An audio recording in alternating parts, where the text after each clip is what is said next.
What's surprising to me is that I think Gonzaga, just looking at the roster on paper, and again, I might be undervaluing Chet Holmgren, but I think there's no world in which Gonzaga is better than they were last year, is there? Or is it that I just fell in love with Gonzaga last year so much that I'm not seeing clearly?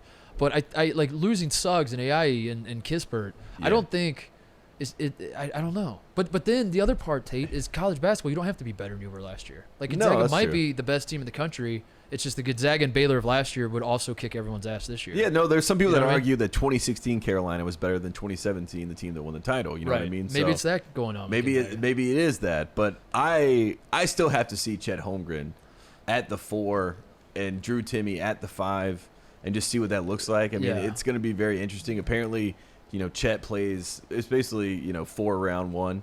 That's what they're going to be playing with Chet. Chet shoots a lot of threes. I want to see what Gonzaga looks like. I just want to see Chet. He's the face of this team because really, Drew Timme's like Christian Laettner, right? I mean, should be the face of Gonzaga, but somehow because they get the top recruit, they have Chet Holmgren, kind of plastered everywhere. I'm gonna do everyone's favorite podcast bit where you read the schedule to everybody. This is Gonzaga's Jim's favorite bit. Yeah, this is Gonzaga's non-conference schedule. November 13th against Texas, where Mark Few magically will be back because his suspension just so happens to align with the big game against the top 5 showdown. It is Texas. Cool that the AP was just like, that does not affect our voting. 55 votes. Yeah. Texas in November, UCLA November 23rd, Duke November 26th, Tate, Alabama December 4th. Also have games against Texas Tech and Washington. My only thing with Gonzaga, Washington's not good, but and I know people we've gotten over it. We know Gonzaga is good enough to win the whole thing. Yeah, I wish that they could schedule like UCLA in February. Yeah, I wish so too. That's what they really. But need on their schedule. That's what I was saying last show. If they go independent, they can do that. They can just I don't know, and you can convince like all these other schools to play them because it'd be a big I don't know, like a big it's a TV bracket buster, big TV event, whatever. Yeah. CBS should get the rights to them like NBC did with Notre Dame football, and then it's a CBS kind of primer for March. No, Fox should do it. Well, you know what I mean. Fox should do it. That's right. Yeah.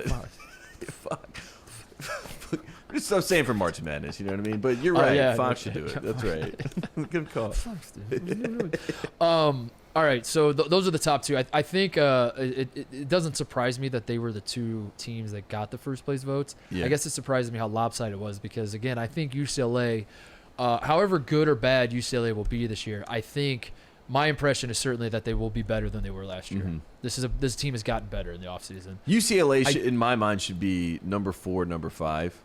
Really? Know what I mean? Yeah. I mean, in reality. What? Because I think is that where you're voting them, or you're saying you expected them? I think that's where I thought they would be. I'm shocked that they actually got first place votes and that they're number 2. And now I'm a little bit reticent to. I'm just like, calm down, everybody. I can't keep track of your hedging here. So what? No, I mean I believe you have. I'm putting you on a deadline. You have till November 1st to lock in where you stand on UCLA Kansas. too. Okay. I love Kansas. I think. Give me your AP vote. Go. Who's number 1? Number 1 is got to be Gonzaga. Unfortunately. You hate to see it, but Gonzaga has to be number 1. But I think Kansas is number 2. I think Nova's number 3. I think UCLA is number 4, and I think Michigan's number 5. I can't believe Texas is number 5. I mean, that Texas is more of a 8, 9, 10. Should we talk about Texas? Yeah, let's talk about Texas because Chris Beard, first year on the job. Shaka Smart last year. You and I got tricked. We went to the Camping World Invitational. They win the race to 69. Right.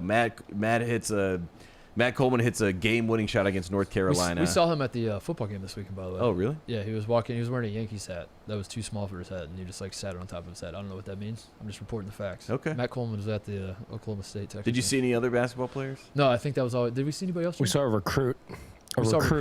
Remember? He was being showed around, and they were talking about retiring different numbers. Jim loves, every time we go to these schools and we're on the field, Jim loves seeing the basketball recruits, and he tries to figure out who they are. I want to see how much money they're being offered.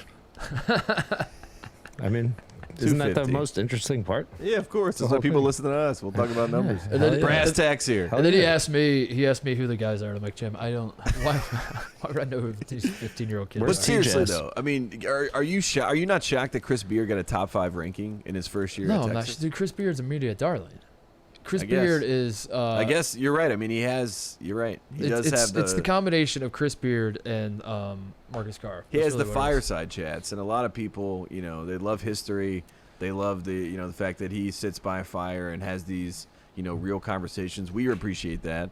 I think what I learned with this AP poll, with Virginia clocking in at 25, by the way, which I don't think Virginia's going to be very good. So I'm not saying Virginia should be higher. Never doubt Virginia. That is the rule of Virginia. Well, this is my point, is that I think Chris Beard is supplanting Tony Bennett right now at this moment in time, at this juncture, as the coach who gets the benefit of the doubt no matter what. That, like, Texas is a team full of transfers. Their whole team is new, basically, it feels like.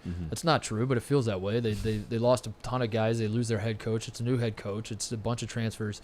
And some of them are proven entity. Like Marcus Carr is good enough to be a first-team All-American. He was preseason Big 12 Player of the Year.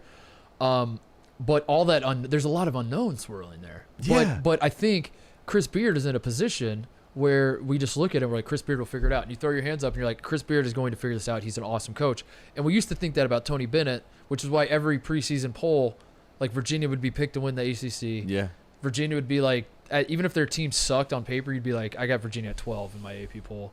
It looks like that era might be over for Tony Bennett. They're 25th, dude.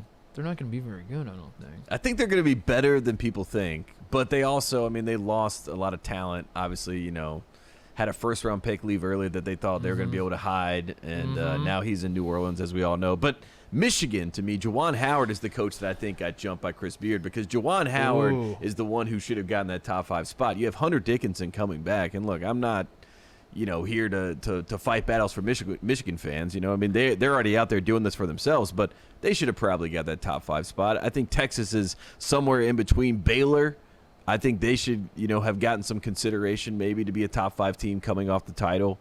You give Scott Drew that kind of, tip of the cap. Duke and Kentucky on the back end of this, I think they're fascinating, because Kentucky we saw last year was abysmal. They were embarrassing. Duke was terrible last year. And now, because they get these, I guess in the case of Paolo Banchero, he's good enough to make them a top 10 team and the best team in the ACC. Hey there, thanks for watching Titus and Tate. For the full friend of the program experience, subscribe right below and come join us for all things college basketball. The action is heating up. Come join Titus and Tate.